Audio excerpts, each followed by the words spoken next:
Hello everyone, welcome to the base color portion of the ground dirt tutorial. We're going to be going over how we paint this texture. So some of the things to look out for, we have our dirt, we have some dirt details, we have our rocks or pebbles, we have what's laying under the moss, then we have like the moss itself, we have the puddles, we have it's a bit of a stylized kind of a shoreline effect where it's like a little brighter around the edges. We also have this effect where it darkens around the puddles, so it's simulating like wet dirt. Um, I think that's it. I'm sure there'll be more things as we go on, so let's hop right into it. So I've gone ahead and I've disabled everything on the base color except for the start here, so that's where we'll get started. So we're going to lead with a Perlin noise,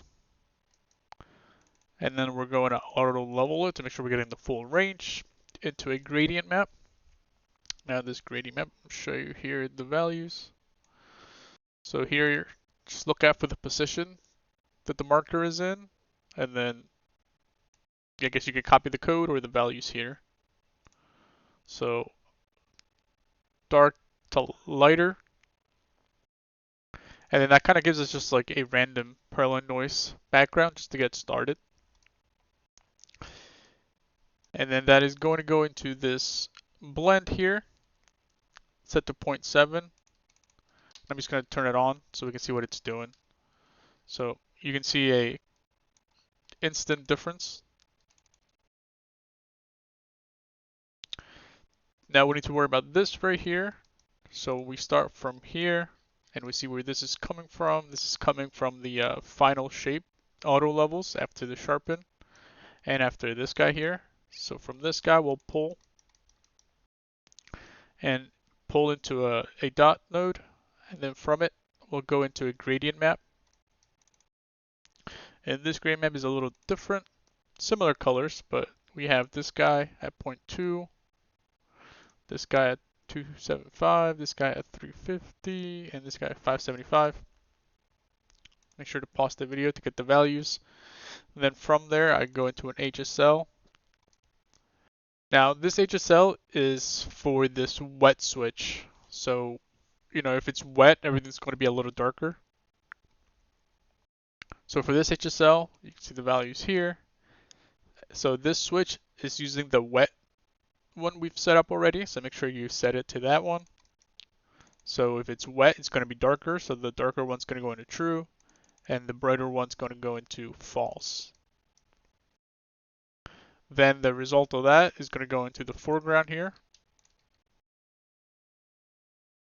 So depending on whether you're using,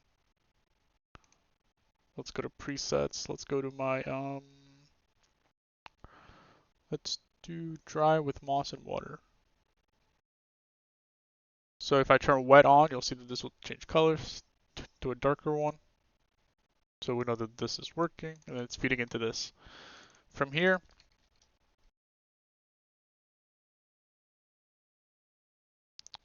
we just do a subtle copy of half. So we'll take the result from here into a slope blur, just to kind of toss around the base color.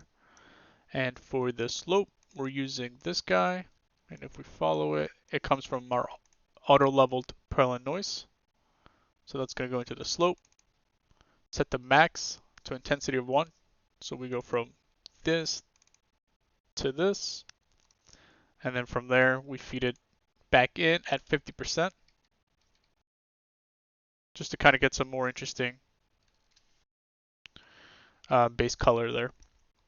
Then from there we blur it by 0.25 just to get rid of any hard edges and kind of have everything kind of blend into itself. Then here we darken. We will be taking again the auto level Perlin noise, so continue it from this guy here. And then we're just taking whatever comes after the blur and we're darkening it a little bit, and then we're just feeding it on top just to kind of add some noise. So if you look here, everything, these like bright brown spots are kind of even. So by adding this on top, we're kind of darkening some areas and not others. So we have like this gradient of like dark into light, back into dark, and it just makes it more visually interesting than just kind of everything having like a uniform look. So it's all about breaking uniformity and trying to have you know, distinctive spots. Okay, so then after that, this is going to feed into this guy here. Now this is just to kind of add, again, just to add some more variation to the color and introduce some other colors. So I'm just going to turn these on and show you. So we have like this kind of like brownish red, that's like dark orange or brown, and then like this dark green. And it's very subtle, but you can tell they're in there. So if we turn these off and turn them back on. So this is all like one hue or one color or one tint. And then by introducing these other colors, we're kind of just, again, adding to the diversity.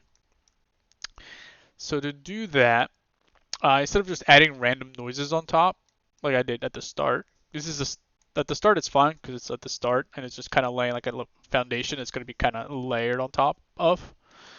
Here, I want to start using more procedural noises that are coming from the height information itself. So we'll start over here, and we're pulling from after the water level lifeguard. So from here, we're pulling into a normal, and then we're using this new node called RGBA split, which is, red, green, blue, alpha split. So it's able to read the normal information, because that's what normal information is made out of, these three channels. You can see here that there's green here, there's like red here, and then there's like blue over here. And they're all based on different directionalities. So when you feed that in here, you're able to you can see the directions. So if we look at the levels, you can see this is the stuff pointing to the right, this is the stuff pointing to the bottom, and then this is the stuff pointing like up and down. So you have your three axes. So this is pointing to the right. If you want to get, pointing to the left, you can just invert it. But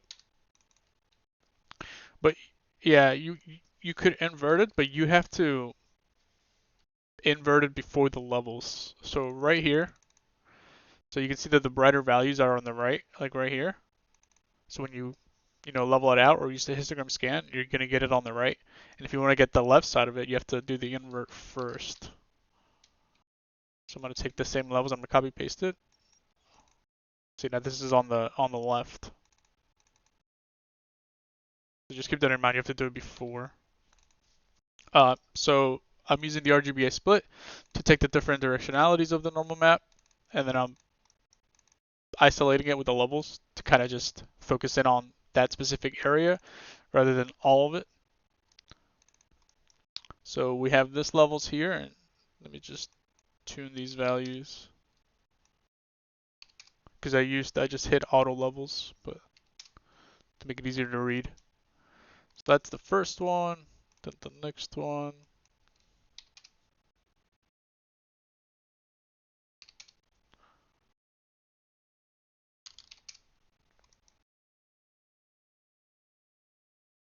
That could probably just stay at 1.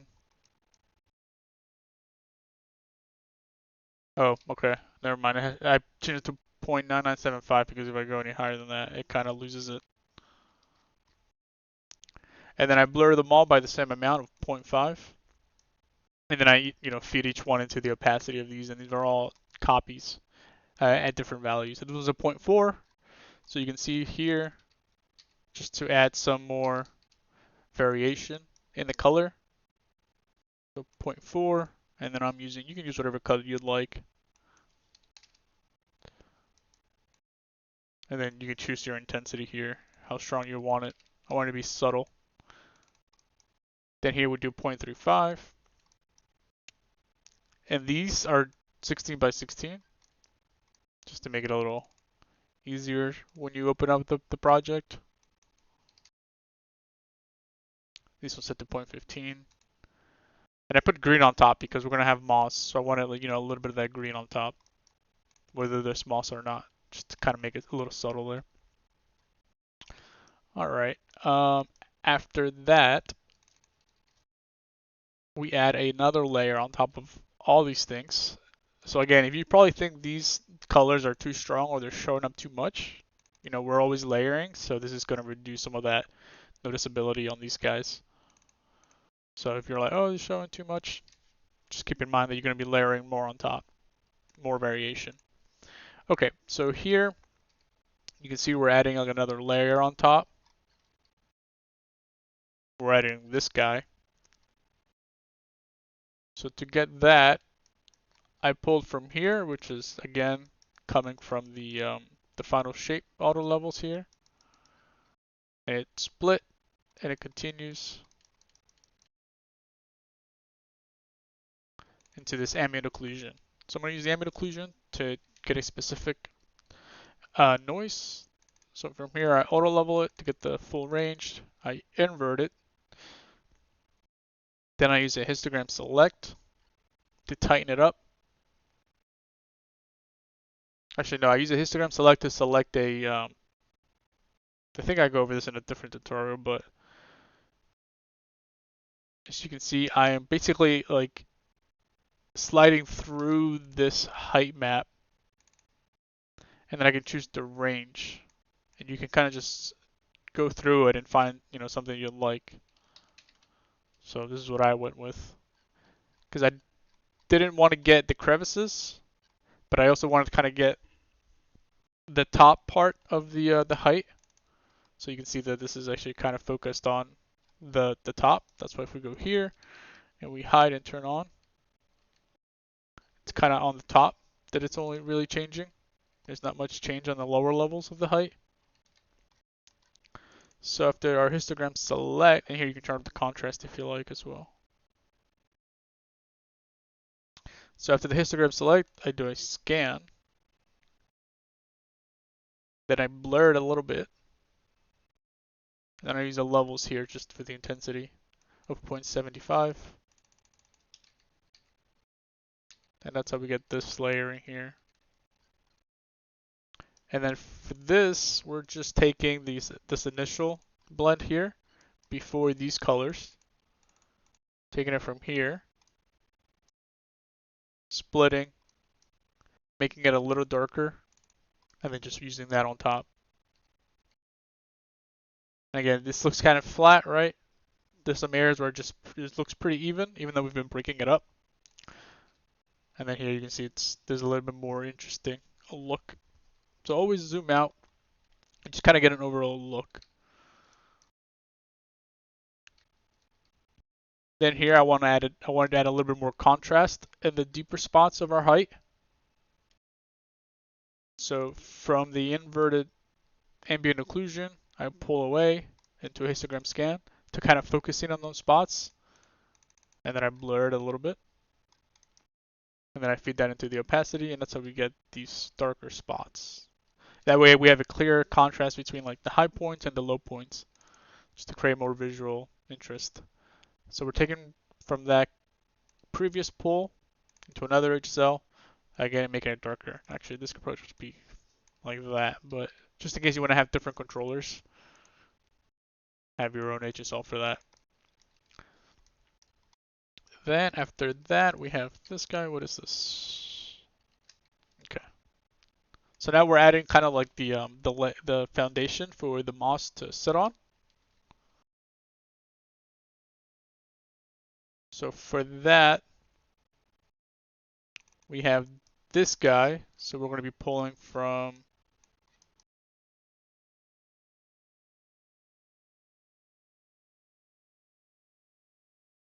this blend mode. That's a multiply one, and it has this stuff, this histogram scan and blur going into it. So find this guy. It should look like this, and then that should connect over to our levels here. And then here I just kind of play around with the values to try and get a more focused grab rather than having this where it's got a lot of fall off. I wanted to kind of tighten it up. And then I blur it a little bit because I wanted to have it fall off.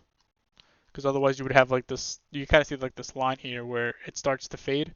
And I wanted to kind of blur it. Have a smoother transition. And then here we have another blend of a multiply. And here we're taking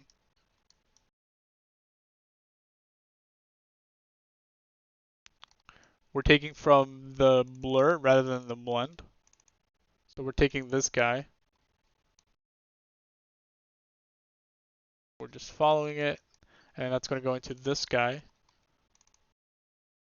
Because you can see here that we do have some of that information here.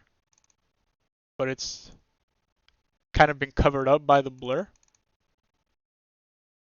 So then I bring this guy back and I multiply to kind of bring some of that gap in between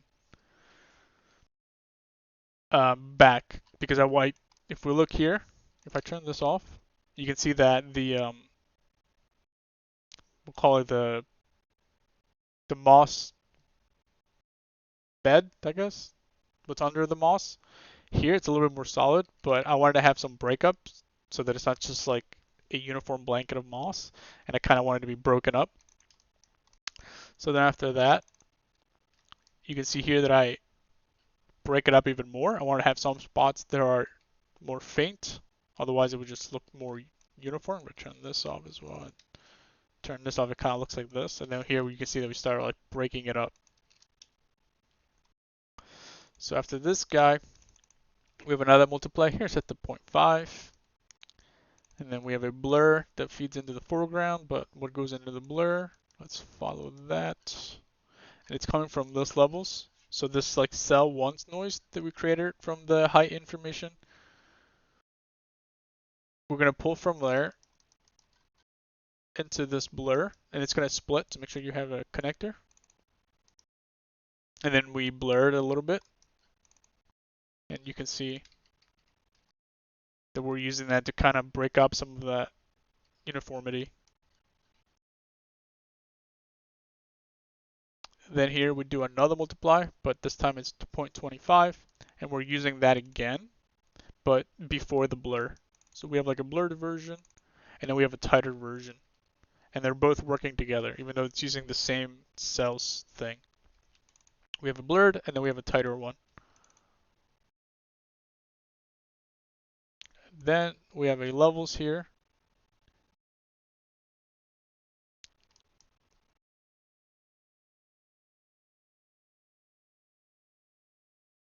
And then you can see the difference of what the cell does.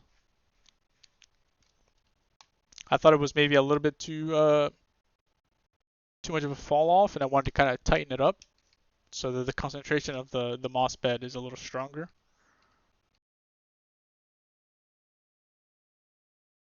And then that goes into the opacity here. And then continuing this main road, it's going to split into an HSL. And it's going to be darker, and that's going to go into the foreground. And then the continuation of that main road is going to go into the background. We're going to get our moss bed, basically. Now, like I've said before, there's a lot of back and forth when you're working on a material. You don't go from beginning to end always in one direction. You're always coming back and tweaking things. So you're probably thinking like, oh, how did you know that you were going to need that and you know use that there? And it's just a lot of back and forth. Okay, so after this, after the moss bed, we're going to start adding our moss. So let's set this up. So we're going to have our blend, set the copy, set to 1, and it's going to be a continuation of this guy, and then we're going to have this uniform color on top. That's going to go into the foreground, and now we need the opacity so that it knows what to color green. Otherwise, it's going to look like this. So from this blend with the blur, we're going to pull from there, and then that's going to split here into a levels.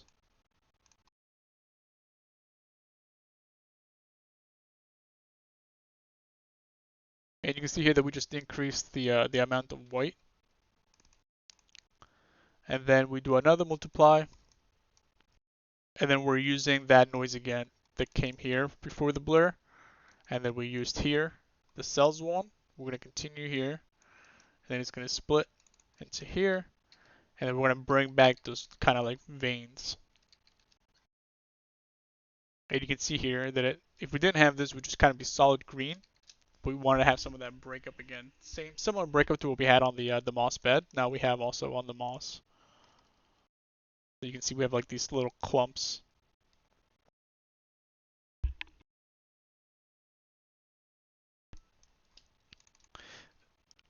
Then I have this layer of kind of red to have some reddish spots on the moss. So it's not just a flat uniform green. Obviously it's all about breakup. It's all about layering, subtle differences, contrast, all those buzzwords. So for that, we start with a clouds 3 into a scan to kind of get some more spotty look rather than this uniform look here. Then I use a levels here to brighten or to highlight the white areas. Then I take a transform 2D and I rotate it 90 degrees. Then I take those two, the levels and the 2D, and I do a max lighten. Then I blur it a little bit into a multiply blend. And then we multiply that by this guy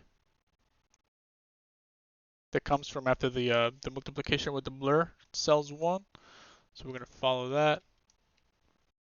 And that's going to go into here. And then we're going to multiply that again to have some more breakup on that noise. Or I guess to mask out where we want this noise. Because right now this would be everywhere, even on the dirt. And now we have like red dirt. So we use this guy, which we've been using on our moss bed and moss itself, to tell it, only be where the moss is. So then here you can see that we have a little bit of red mixed in with the green. And to do the red, I took from this guy, the main road, and I split into an HSL, and I just changed the hue into the red direction of 0.475, fed that in here. Or you can also do a uniform color as well.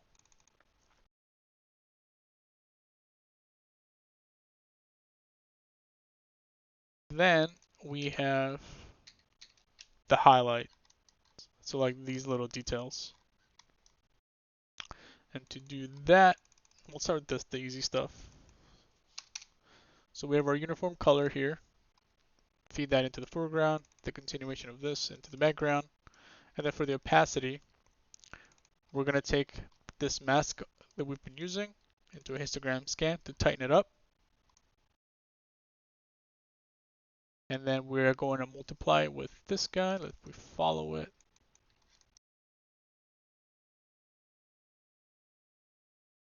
it's coming from the white noise fast that we used to create like the height noisiness from after the blur. And then we're going to take that and just get it all the way over here somehow. You could probably use a portal if you'd like, just to keep it cleaner. And then we get this effect. So it's basically a masked out version of that. Masked by using this mask here. Then I auto level it to get the full range because I want the highlights to be super bright. Then I do a scan to get the highest points. And here you can choose to do more, or if you want to get more of those spots or less, you can do that here. Just call those, even though you can't really see it. And it's already kind of named there, but here we take the moss mask portal. And where is this? So we follow this. Okay, so it's coming from the moss amount guy here. If we remember from the last video, we have this moss mask portal here.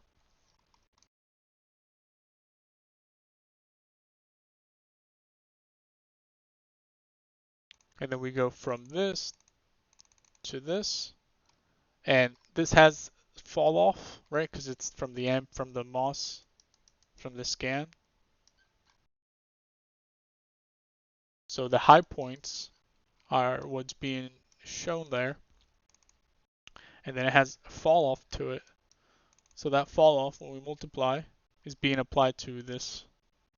So instead of being harsh, like a harsh fall off, now we have like a smoother transition from like where the moss is concentrated and then the edges of the moss. And then again, I want to have some breakup on that moss so it's not uniformly or uniform, I guess.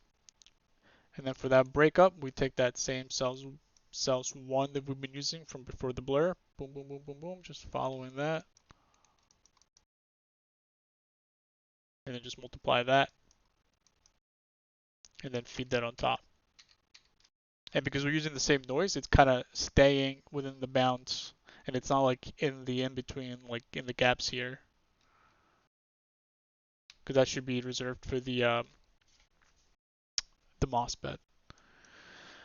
And then here we have a moss switch. So we have a switch color, because we're using color information here. We're using moss. And then if it is moss, then it needs to be this guy, because this has all the moss information. And then for false, if we don't want to have the moss, then we're going to have this guy, which is using anything before the moss bed. So this is where the moss information starts, and then before this is this. So pull from there, and then that should be your false. That way, if we turn off moss, it goes back to this guy. Then from there we have, oh, this is for the footstep stuff. Okay, so let's turn footsteps back on.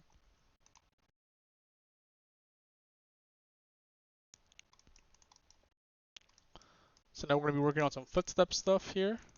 So after the moss switch, we're going to have a copy blend. And we need to we're going to take this, anything that comes from this moss switch, we're going to go up here and split it into an HSL. And obviously I just want it to be a little darker wherever the footstep is. Otherwise it'll be really hard to see because it'll just be normal information. But I wanted to be some color distinction on the footstep as well. So it's just a darker version of what came from the moss switch into the foreground, continuation of the switch color into the background, and then we're just going to pull from the wet switch, pull from there to an auto lull to get the full range again, and then we blur it a little bit. Because when you step on it, you're kind of moving the ground under it and you're kind of blurring it. And it's very subtle here because this is supposed to be for dry, or I guess the opposite of wet. So we're basically doing this twice. So this is for the dry, and then the wet is darker. So let's not worry about this stuff just yet, and just kind of focus in on this thing. So after this blend, this is gonna follow this path here, and this is gonna go for false because this is the dry version, and we're working with wet. So this is gonna be false, and then this stuff right here is gonna be for wet. So if we turn this back on, you can see there's a difference between these two: dry, wet. So we're gonna take the continuation from the moss switch here into an HSL, and it's gonna be darker, and that's gonna fit into the foreground. And then we have to make sure that what goes into the background is not the dry footstep because these are going to be different. So it has to pull from after this guy. So then that's why there's a split here feeding into the background. And then we're using this blurred out version of the footprints, which is coming from here. Take from this blurred footstep print, and I just kind of lower it to 0.8. And then this is our wet one. And then if it's wet, obviously that's going to fit into true for our wet switch here. Then after that, And we need a footprint switch because this way we know if there's a footprint or not. So now this determines whether it's a wet footprint or a dry footprint, and then this determines whether there's a footprint at all. So then if there isn't, then you need to go from over here, which is before any footprint information. That's going to go into false. If there's no footprint, then use this. If there's a footprint, then go here. And if it's here, determine whether it's a wet one or a dry one. Just some logic. Okay, so then after the footprint switch, yeah, I kind of just add some color, some darkening spots on top of everything, just to kind of, again, break it up. Just to have some nice contrast. And for that, I just have a black and white spots 2 into a histogram scan, into a bit of a blur. And then we take whatever came before into an HSL and just make it darker and just layer it on top. Just to kind of add some breakup.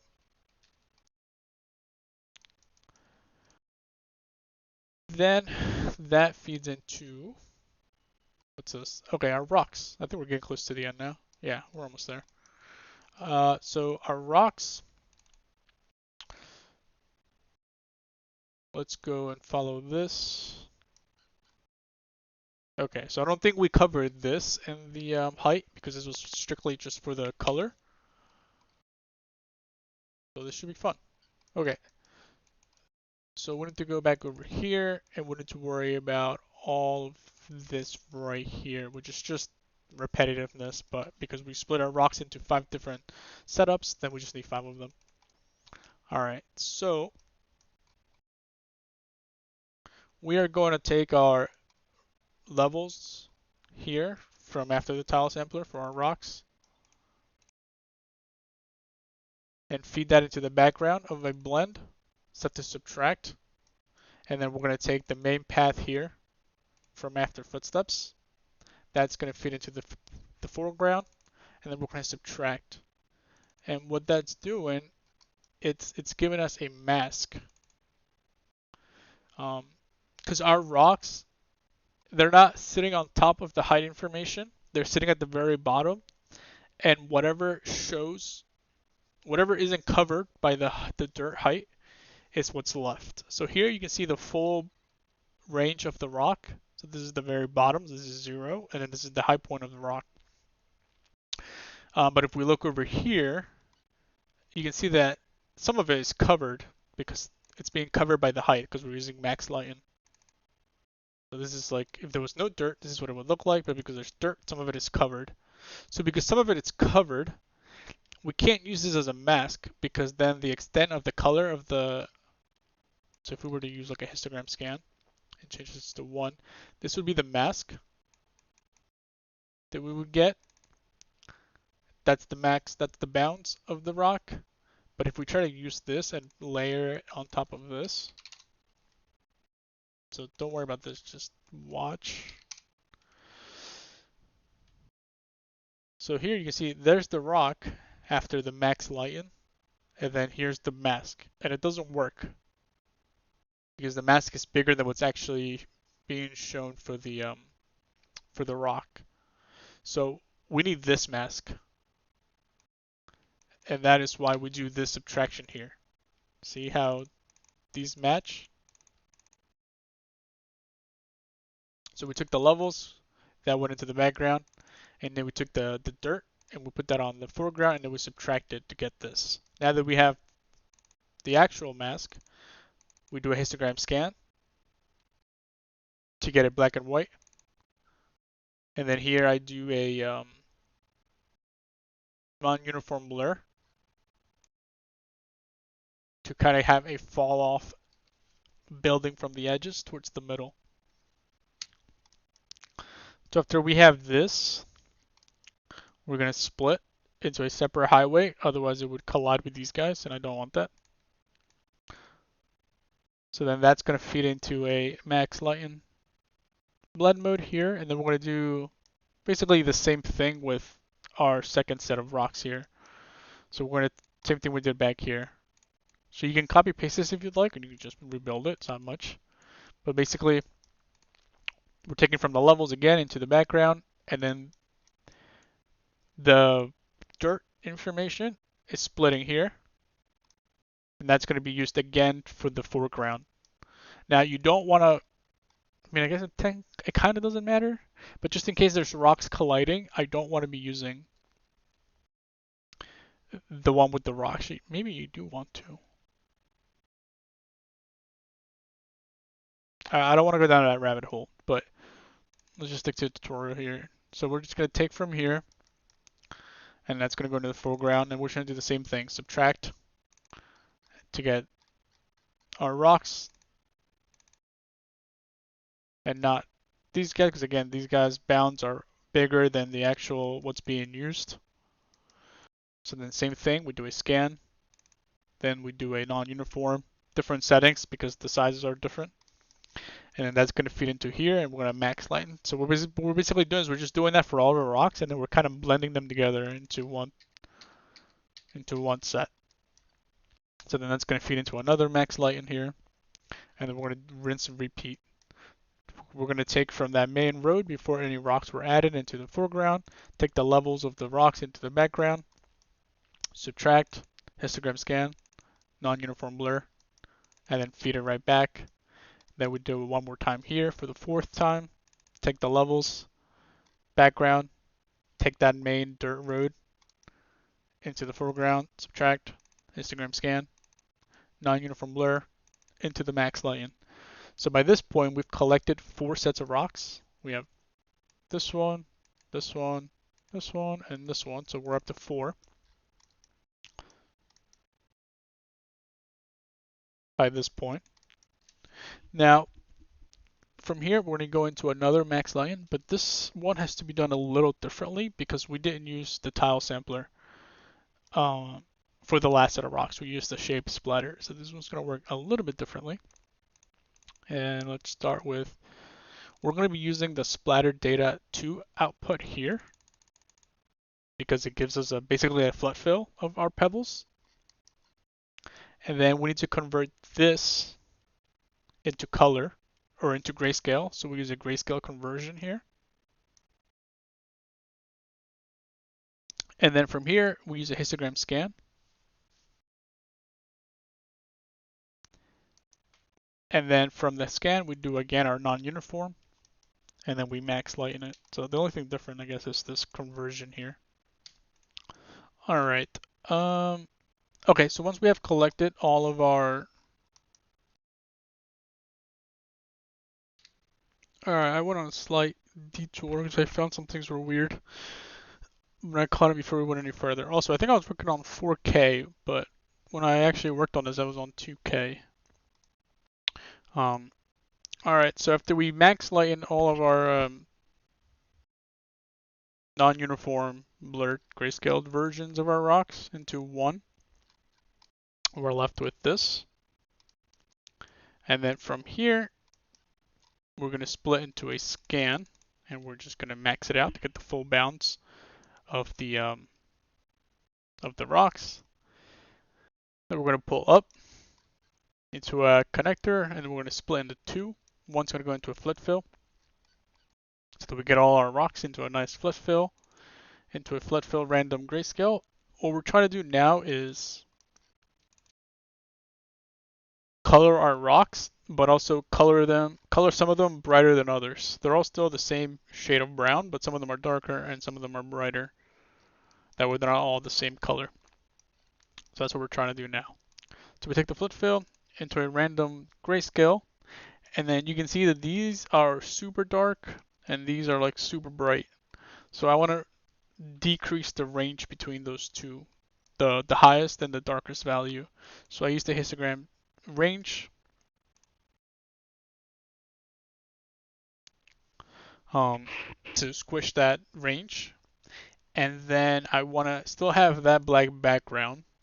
So I will take from here, from the black and white mask of our rocks, that second split will be used to multiply out the gray from the histogram range, so that I'm still able to squish the range between the rocks while also having that black background.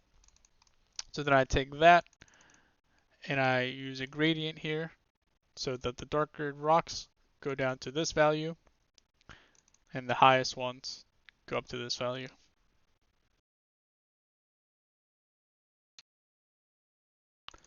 Once we have this, then we feed that into the foreground, and then we're going to feed that split mask into the opacity. So then we have our rocks base. Now you can notice that some of the rocks are where the water is going to be, and right now I have the water plane on, but that's okay because water is what's coming next, and that's gonna, you know, fix all of these issues here. Then here, I want to make sure that our rocks blend into the ground a little bit. So I create this blurred version of the rock mask, kinda, to create, and I invert it so that the white is the dirt and then the black is the rock. So when I bring this in, you can see that some of that dirt color is kind of like creeping into the rock. So I just made some tweaks, but to do that, we're gonna take before any rocks were painted, that's gonna go into the foreground, and then after the rocks were painted, that's going to go in the background, and then we need this blur, which is coming from here, which is all the rocks before the scan that we just did. So we're gonna follow that. That's gonna go into a blur, which I guess it could have came from this scan here, but that's okay. We're gonna blur it a little bit, and then hit the max or the auto levels button.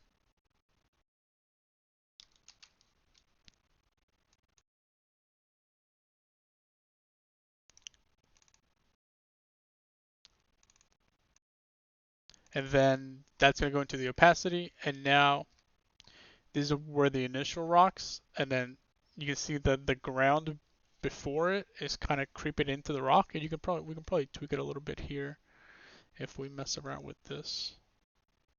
So this is all the way down. You can kind of see the clear distinction between the two a little bit. But if you want to blend it more into the background, just bring that up a bit. That's probably good.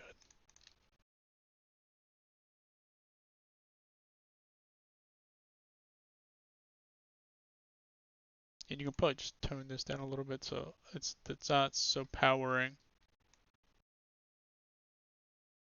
We'll go with like 0.925, and then for that levels change, we're going with 1.17. Because if rocks are laying there with the ground's going to eventually start creeping on it. And then here we add a sharpen.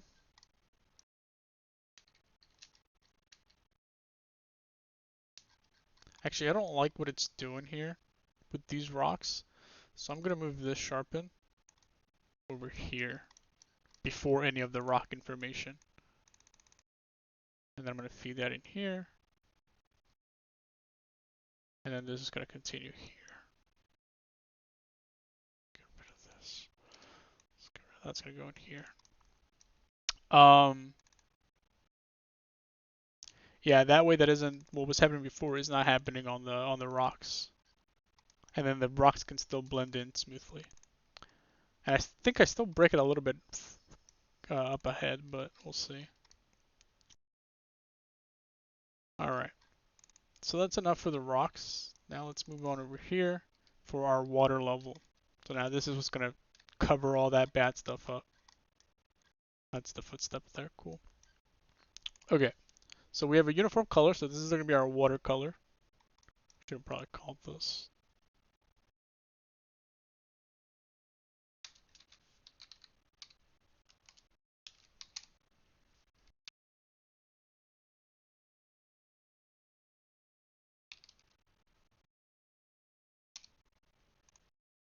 Let's just fix this up here. I think I should have made this its own thing. So actually I'm going to go here and I'm going to take this output color here and change this into a new graph input. I'm just going to call this watercolor. Whoops. Let me go back over here.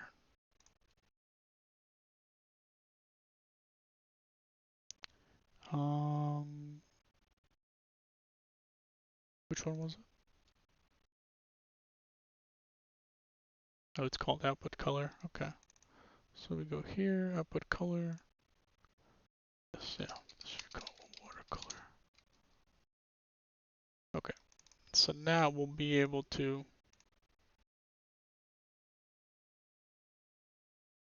change the watercolor.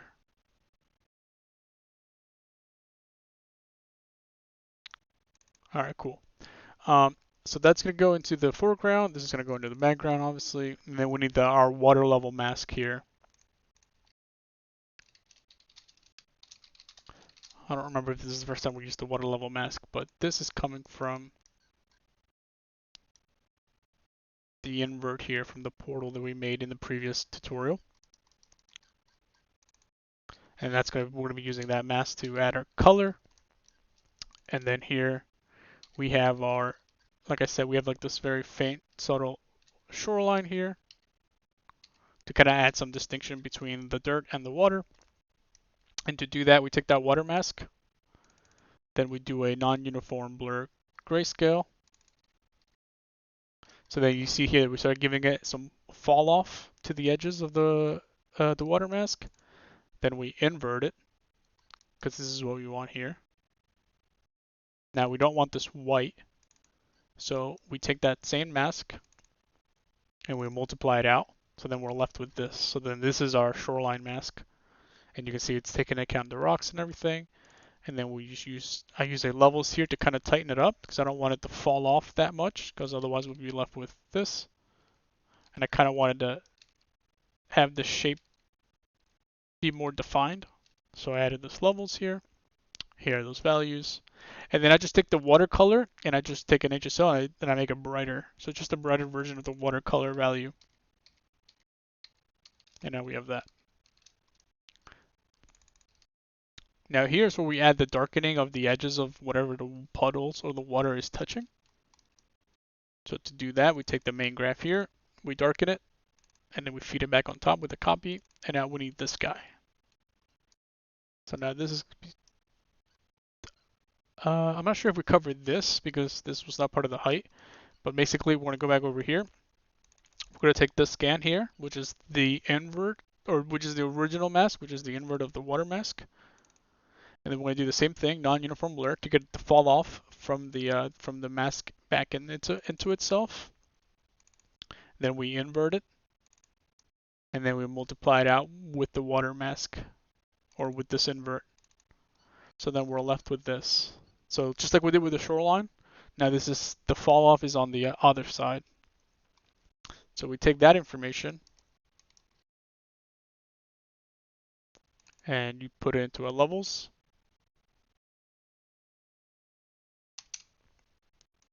And then that goes into the opacity. And now you can see here that we have this darkening around, which also adds some nice contrast to the color.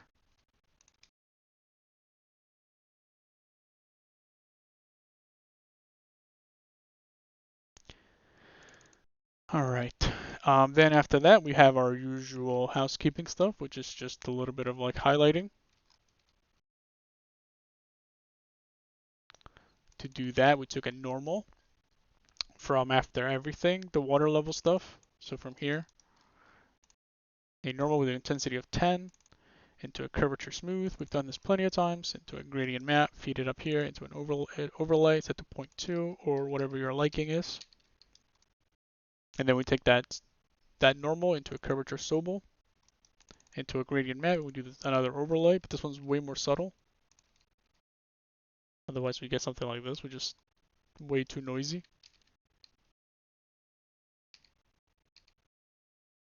Maybe like 0.075 maybe.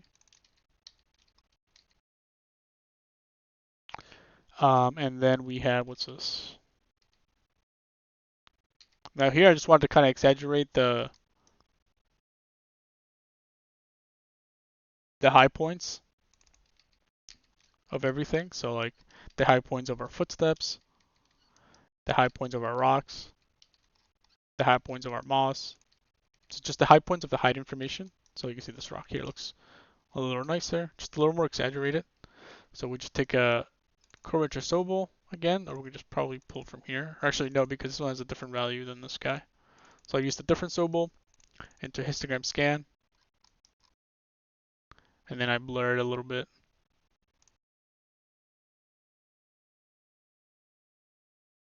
So that it's not so solid. I want to have a little bit of a fall off, a little bit of a gradient. And then I have a sharpen over everything, just to kind of, bring some sharpen to everything. And then that's it for our base color. So we went from this to this. And obviously it doesn't look as good because we don't have any roughness information, but in the next tutorial we'll be going over roughness. And now we can, use all our other variations that we have. If we were to replug this, take this off, all our different, thanks to all our different switches, now we have a bunch of different color variations.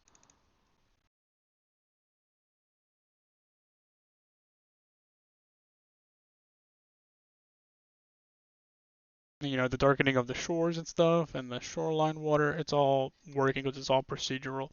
So even if we increase the water level, you see the shoreline is receding with the water level and stuff. Very cool. All right, so that's it. Hope you guys learned something new, and I will catch you guys on the next one. I'll be posting the next one a little sooner. I know there was a little bit of a break with stuff going on, but we'll be back with roughness pretty soon. So I'll catch you guys on the next one. Peace.